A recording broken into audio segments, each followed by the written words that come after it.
இன்றே டவுன்லோட் செய்து உங்கள் ஃபேவரட் ஷோக்களை என்ஜாய் பண்ணுங்க. நிலம் வேணும்னு நான் கேட்கல, என் அப்பா அம்மா தான் கேட்டாங்க. என்ன திடீர்னு இவன் இப்படி மாத்தி பேசுறான்? ஆனாலும் என் வீட்டுல கேக்குறாங்கன்னு தான் நானும் அன்னைக்கு உங்ககிட்ட கேட்டேன். அதான் இப்ப சாருக்கு கண்ணு சரியாயிடுச்சுல, இனிமே ஆபரேஷன்லாம் தேவைப்பட போறது இல்ல. அதனால அந்த நிலம் எனக்கு வேணாங்க.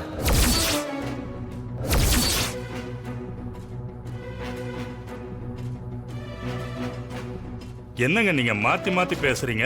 அன்னைக்கு வேணும்னு சொன்னீங்க, இன்னைக்கு வேணான்னு சொல்றீங்க. நாளைக்கு திரும்பவும் வந்து ஏதாவது ப்ராப்ளத்தை சொல்லி திரும்பவும் ரெஜிஸ்டர் பண்ண சொல்லுவீங்களா?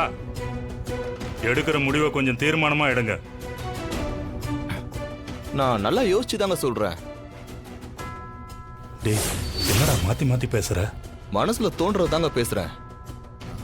ஏங்க மாப்பிள்ளை கிட்ட என்னங்க பேச்சு? இல்ல, அது பொது சபையில உட்காந்துருக்கும் போது வார்த்தை கரெக்டா இருக்கணும்ல. இவர் மாத்தி மாத்தி பேசுறாரு, அதான் தெளிவா ஒரு முடிவோட பேசுங்கன்னு சொன்னேன். இத பாருங்க, மாப்பிள்ளை சொல்றதும் சரிதானே. அன்னைக்கு சாருவுக்கு கண்ணு தெரியாம இருந்தது, அதனால அந்த இடத்த எழுதி கொடுக்க ஒத்துக்கிறேன்னு சொன்னாரு மச்சான்.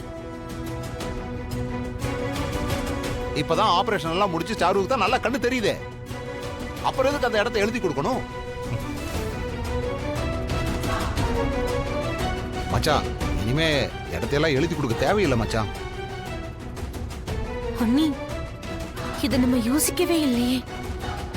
எப்படி நீ இவர் எழுதி கொடுப்பாரு? எனக்கு ஒண்ணும் புரியல பார்வதி. பாருங்க, அவங்க முதல்ல என்ன காரணத்துக்காக கேட்டிருந்தாலும் பரவாயில்ல, ஆனா நான் கொடுக்கறேன்னு சொல்லிட்டேன். நான் சொன்ன வார்த்தைய என்னைக்கும் மாத்திக்க மாட்டேன்.